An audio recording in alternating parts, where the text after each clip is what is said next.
Carefully, look through everything that's being said, and sort of like, let's just try and figure out how we can interpret every piece of information that's occurring. So, the first sentence: a tube is being stretched while maintaining its cylindrical shape. So we just have to imagine a tube, right? A tube in the shape of a cylinder, and this tube doesn't have ends. It doesn't have the circular caps at each end. So it's just a tube. It might look something like this, right? And it doesn't have these caps on either end, right? So it looks something like this, and this is just nothing there, right? There's no cap. It's just this that has actual, there's actual material there, and it's being stretched. So it could be that that's time one, and then sometime later, it'll look like this, a little bit larger, as you have that. Now, as it is that we stretch this tube, right? Okay, as it is that we stretch this tube, it gives us more information. So we're done. We have the idea in our minds of what's happening. This tube is being stretched, and it's maintaining its cylindrical shape. Now, the height is increasing at a rate of 2 millimeters per second. Now, the way it is that we interpret this next sentence. So here's the sentence. So this first sentence gave us some image of what's occurring. This tube is being stretched over time. So this is, time 0, whatever. This is maybe time 1. And it's going to keep being stretched at time 2, and so forth and so forth. Okay? Now, this next piece of information, it tells us that the height is increasing at a rate of 2 millimeters per second. The way it is that this sentence is interpreted mathematically is you say dh, the height is changing at a rate dt of 2 millimeters per second. dh dt, the derivative of h with respect to time, is 2 millimeters per second. I'm just going to put 2. I'm going to leave out units. Now it gives us another sentence. So we've already interpreted this. We've interpreted 2 sentences. Now the third sentence, it says, at the instant that the radius of the tube is 6 millimeters. So at some time, right, at some point, there's the volume is going to increase, is going to be increasing at a rate of 96 pi cubic millimeters per second. So this gives us at some point dV dt, the rate of volume increasing, is 96 pi. And now it's asking us which of the following statements about the surface area of the tube is true at this instant.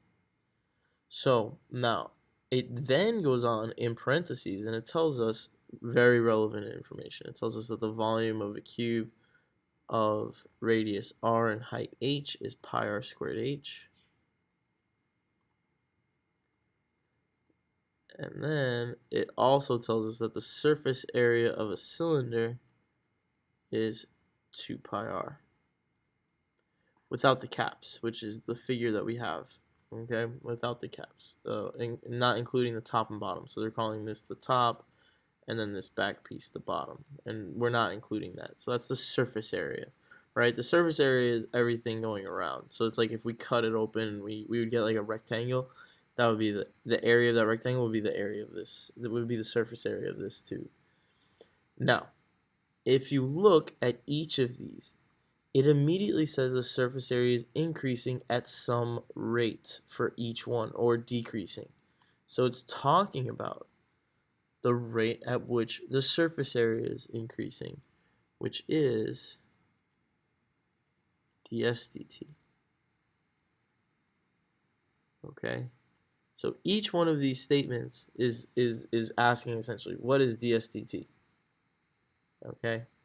at this instant, at the time that the radius is 6 millimeters. Now, this here gives us all the relevant information to get the rate at which the surface area is changing, okay, the rate at which the surface area is changing, the rate at which it's increasing or decreasing at this particular time, okay? And the way it is that you do this, okay, you need to know that V can be differentiated with respect to time. You're going to get dV dt. R can be differentiated with respect to time. You'll get dr dt. H can be differentiated with respect to time. You get dH dt. S can be differentiated with respect to time. You get ds dt. R can be differentiated with respect to time. You get dr dt. And again, okay? Now, you want to differentiate each of these formulas that they give you. Because when you do, you'll see how it is that you can use that information to get this desired result, this ds dt, the rate at which the surface area is changing. You should see, though, if you're not sure, that the surface area is definitely increasing. I mean, they're saying that it's stretching, so everything should be getting larger. Everything is getting larger. It's asking that the volume is increasing. The surface area for sure should be increasing. So these two you could eliminate, and then you have a 50-50 shot at A or B. But let's see which one, whether it's A or B, because I don't know either. So now let's see.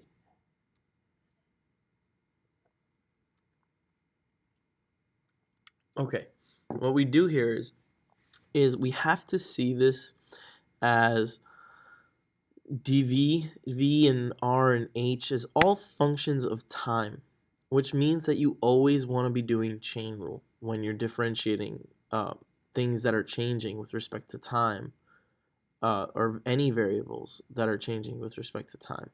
So r could be changing with respect to time. It's not clear whether they said that they're stretching this tube where this is the radius from the center to the edge right here. That's r, right? And I haven't done this yet. I don't know whether r is changing or not yet, because this new r, when we're stretching the tube, could be greater, but r could be staying constant, and we're just changing the height of this tube. This is 8. So it could be that over time, h is just getting larger. But let's see. So now we have to remember, again, r could be changing with respect to time, h could be changing with respect to time, but we need to know that always we do chain rule, right? So what does that mean? So the derivative of the volume with respect to time is just dV dt. That's just that one variable, dV dt, on the left-hand side. Now, pi is a constant that always can be just taken out. And then it's going to be times the derivative of r squared times h. And we need to know that this is a product.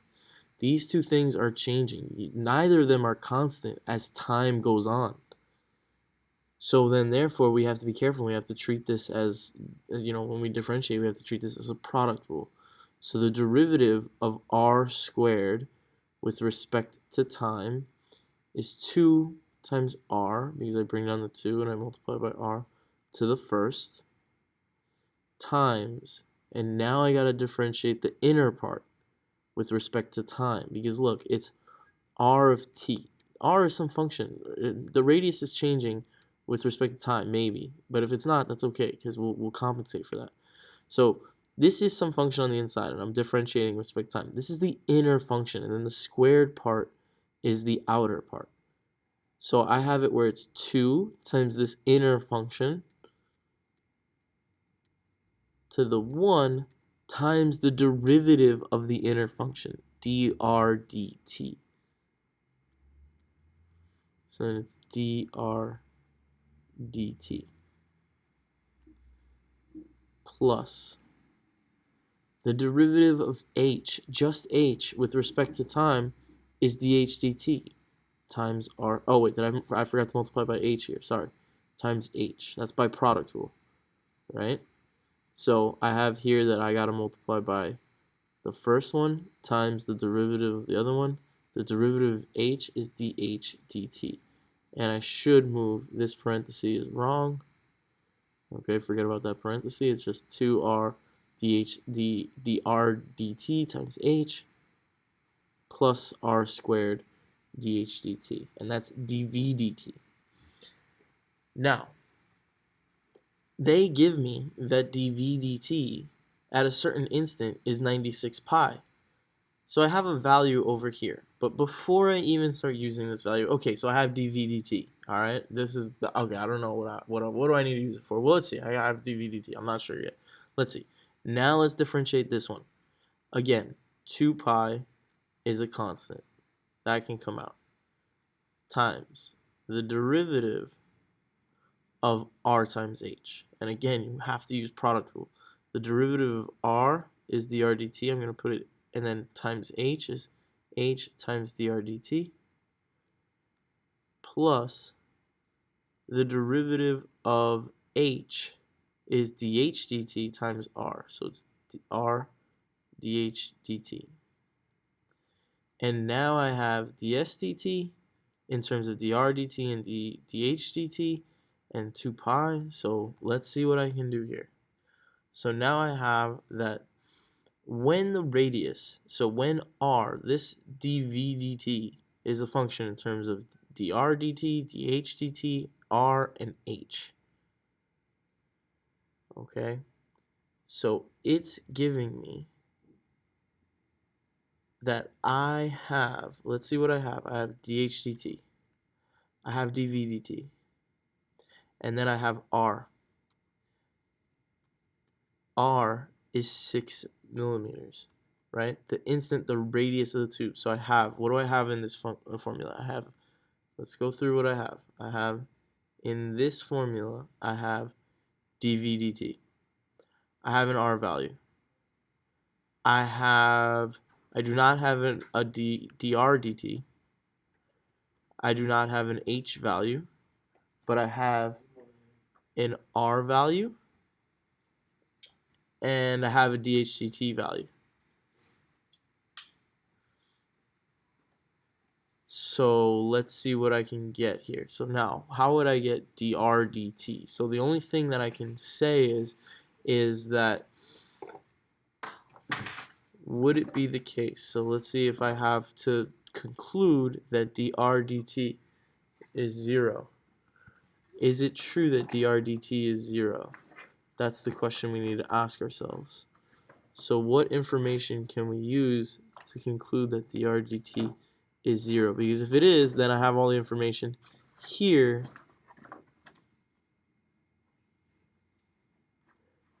Well, let's see. So we have r. The only thing. Oh no, I'm missing h. Okay, so h. How can I get h? So the height. When r is this. No, I need dr dt and h. Okay, let's see. So we have 96 pi is equal to pi times 2 6 dr dt. I don't know yet. Times h plus r is 6 squared, and then dh dt is 2. And then now I can cancel out the pi's. 96 12h dr dt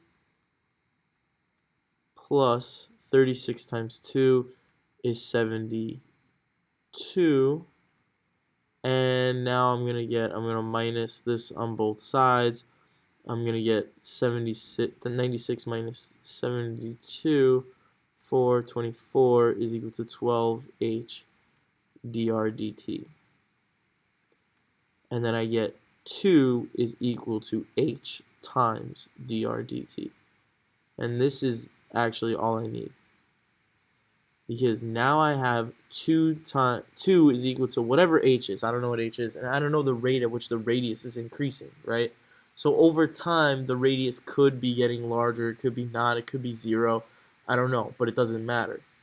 Because now I have that h times dr dt. This is going to allow me, I know that 2 is equal to h times the rate at which the radius is increasing. That's all I need, because now if you look at this, right, I'm looking for ds dt at this instant. this same instant, I know that dh dt is 2. So I know this value over here is 2. So 2 pi. And then I know h times dr dt, right? I don't know what h is, and I don't know what the radius is increasing. But I do know that h times dr dt is 2. So this whole value is just 2. Plus r, I know the instant the radius is exactly 6. So this is 6. And then dh dt, I know the height is increasing at 2 millimeters per second times 2. And then this gives me 2 times 6 is 12, plus 2 is 14. 14 times 2 is 28. And I get here, again, ds dt is the rate at which the surface area is increasing. So I have ds dt is equal to 28 millimeters per second. And that means that it is choice A.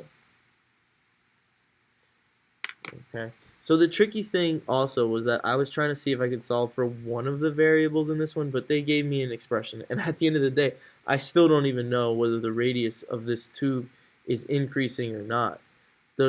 I mean, it could be, well, no, it has to be increasing, because if this is 0, then there's no way 0 times h is ever going to give me 2. So the radius is increasing. Good.